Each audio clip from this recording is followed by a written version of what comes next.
Hello, I'm Annette Young and welcome to the 51%, a show about the women who are reshaping our world. In this special edition, we're focusing on how Afghanistan, under the Taliban, has literally become hell on earth for women and girls. In a moment, I'll be talking to Fawzia Koofi, a women's rights activist and former member of the Afghan parliament, who's also survived several assassination attempts. But first, a group of Afghan women exiled in Paris are producing a TV broadcast for the thousands of women still living inside Afghanistan, offering a much-needed spark of hope. Our colleagues Stephanie Perez, Mahteza Baboudi and Raphael Duracell at France 2 Television went behind the scenes for this report. In the streets of Kabul, there are men, the Taliban police, and very few women. Discreet shadows, veiled and masked. Those who still dare to go out alone and show their faces receive disapproving stares and sanctions from the morality police. 15-year-old Mariam has been barred from school since the fundamentalist Islamists returned to power 3 years ago. Her future is confined within these four walls. She loved school and her friends. Now she tries to study at home.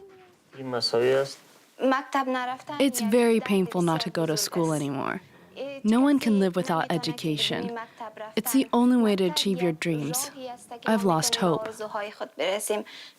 Miriam cries over her walled-in life.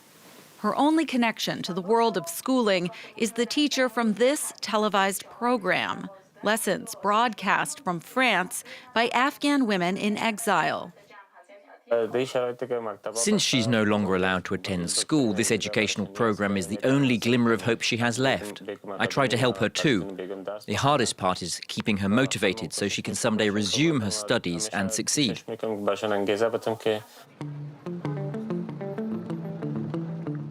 In the Paris office of this television station, a resistance has been organized against what the UN calls gender apartheid. All set? Did you get all my elements? At the helm, exiled Afghan journalists like Diba Akbani. She arrived 2 years ago in danger from hosting a show critical of the Taliban. In addition to lessons for younger viewers, she hosts a psychological support program that takes calls from listeners in Kabul. I was the only one working in my family. Since I've been banned, I feel sad. I've lost interest in everything. Psychologists try to help live from Afghanistan. It's important to accept this sadness. You have the right to feel sad. Acceptance doesn't mean giving up. It's only after accepting it that we can look for ways to cope. We're getting more and more questions about suicide. These women, silenced, cut off from social life or forcibly married, can't handle the pressure anymore. They think the only solution is to end their lives. For Hamida Aman, Begum TV's Swiss-Afghan founder, every day she can share information is a small victory. This journalist, who divides her time between Paris and Kabul, has made defending Afghan women her mission. It's crucial to have this satellite TV channel broadcasting from Paris because if they silence us in Afghanistan, we have the ability to speak even louder and more forcefully from Paris. Satellite TV gives us that freedom. For men on the team, also exiled journalists and technicians, it's a victory against the prohibition of gender mixing in newsrooms. By working here with women, we resist. We show that we have no problem living together, that we all have the same rights, and that we can work equally. On the streets of Paris, without mandatory veils, wearing makeup, laughing, they can savor this hard-won freedom. But they know that back in Kabul, talking among women in public spaces is no longer allowed. They know their journalist colleagues are living on borrowed time. In the Afghan capital, we meet Hamida Aman again at Radio Begum, which she also founded. Made by and for women, this radio network is the last island of free expression they have left. And their programs are under strict Taliban surveillance. Aman is skilled in compromising with the Taliban and has so far managed to save her radio station. But room to maneuver is becoming increasingly narrow. Protecting Radio Begum or similar radio channels means protecting this free speech space that women have, the only small space of expression they have left. And we must fight. I'm here to fight, to defend this achievement, no matter the cost. Continuing to fight for women's voices in Afghanistan when the Taliban no longer wants them heard. A group of courageous women. And watching that report with me in the studio is Fawzia Koofi, a former Afghan MP, women's rights activist and author who herself was forced to flee Kabul when the Taliban regained power in 2021. Fawzia, thank you so much again for coming in. Thank you, Annette, for having me. It seems not a day goes past without the Taliban imposing yet another harsh restriction on women and girls, the most recent one being blocking any window in any building where somebody can see a woman inside. In your opinion, what is the end game here for the Taliban? Because it seems like it's misogyny on steroids. Absolutely. I don't think there is anything left for the Taliban to ban on women because they have gone to the extreme. Probably the last thing they would say to the women who live in Afghanistan, 18 million plus, is you stop breathing because there is a lack of oxygen. And as you very well explained it, it's a hell on earth for women. And this is happening in a time that Afghanistan has progressed so much. And women knew what does it mean to live in liberty, to go to school, to be able to be presenter, anchor, journalist, MP, in the government officials. They have experienced that. From that to come all of a sudden overnight, everything changed and your dreams fall like a sandcastle in front of you, and then you are again pushed to the corner of your homes for your gender. It is not only an apartheid. I think it's a crimes against humanity, and the Taliban announced a full-fledged war against women because they are afraid of educated women. The UN Secretary-General Antonio Guterres has described the situation in Afghanistan as systemic gender apartheid. Yet here we are, more than 3 years on, and it appears the international community is completely ineffectual. Why do you think that's the case? Well, the international community, the UN, so many freedom-loving countries, they talk about what's happening with beautiful words, but words are not enough. We understand that, so many conflicts around the world, starting from Ukraine, Gaza, Palestine, Israel, Sudan, many other parts of the world has taken over the priorities, the headline of the media. But as this is happening, as the media focus has shifted, the Taliban have become even more and more repressive. Over the past 6 months, for instance, they have issued a law that will prohibit women, 135 articles.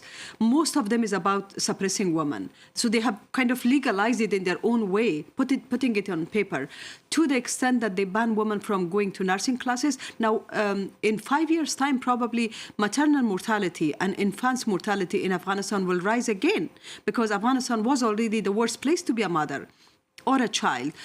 It has impacted our economy $3 billion every year for the fact that women are not in the job market. So it's not even about women human rights. It's about our economy. It's about the global security. Because I think the Taliban have inspired a lot of military extremist groups all over the world, including in Europe. So we must collectively act. Words are not enough. We must codify gender apartheid and hold Taliban accountable. And even in the world of international cricket, there are people who seem to be reluctant to impose boycotts.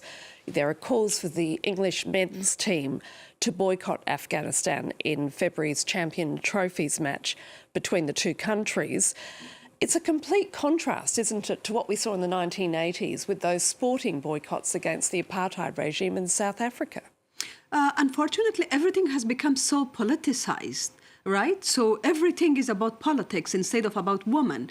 So I wonder, for instance, if the same thing that happened in South Africa, which was regarded as apartheid, if this happened with another group of men or, other than women in anywhere in the world, will the world still watch and prioritize politics over the principles of equality? But in Afghanistan, that's what's happening. Everything else is priority, just women are not priority. And, I think as a woman, we have to really collectively stand against this, because this is happening in 21st century, and it's happening in front of our eyes. 3 years that people of Afghanistan, that women have lost everything. However, you were one of 4 women back in 2019 and 2020 who took part in talks with the Taliban. At the time, you said that you believed Taliban 2.0 would be different, that they wouldn't go ahead and impose draconian laws like we're witnessing now. Was that naivety on your part? I never said that there are Taliban 2.0. However, I said from what I hear from the Taliban in the negotiation, because I was the first woman to talk with them, from what the Taliban said during on-the-record talks and from their statements, they say that women can become ministers, they can get PhD, they can be in business. The only thing women cannot do in an Islamic state, from Taliban's definition, which said on the record in Moscow, in Doha, was that that women cannot be president of an Islamic state or an Islamic government or judge, which of course I don't agree with that as well, but I was silent because it was a conference, right? So I quoted them then. Taliban 2.0 was a narrative that was promoted by some Western diplomats, unfortunately. And they still want to promote that narrative, that there are some Taliban who actually changed. I want to know, where are that Taliban? Because during the negotiation, Taliban said something to us, to my face, to the other woman, which they never actually kept that promise. So they were actually lying. They were never genuine. They were lying to get that deal agreement signed with the United States. Now I think the United States should hold them accountable for what they were saying during negotiation. Where are the voices of outrage from the Muslim world? This is my question. This is my question as well, because the Taliban, unfortunately, demonstrate and represent a complete different picture of Islam, which can create Islamophobia. So I think it's a responsibility of the OIC, the Organization of Islamic Conference, the Muslim League, the majority of Muslim countries. Yes, there are some statements coming up, but I think they need to really challenge that narrative, because how can, under the name of the same religion that promote education, you ban a generation from education, right? I think if they don't really challenge Taliban narrative, these kind of small groups exist in any country. In North Africa, it now is in Libya, it is in Yemen, it's in any other country, and they are empowered and inspired by Taliban. So they can challenge the existing structure of the Muslim world as well, and they want to be like Taliban, regarded as a victorious force, according to Taliban's narrative. So I think it's time for the Muslim world to meaningfully challenge the Taliban's narrative. This must be beyond frustrating for you. I mean, you've already experienced life under Taliban during their first regime. However, I want to ask you, is it simply down to making gender apartheid international law that will end this situation? I mean, what is it going to take?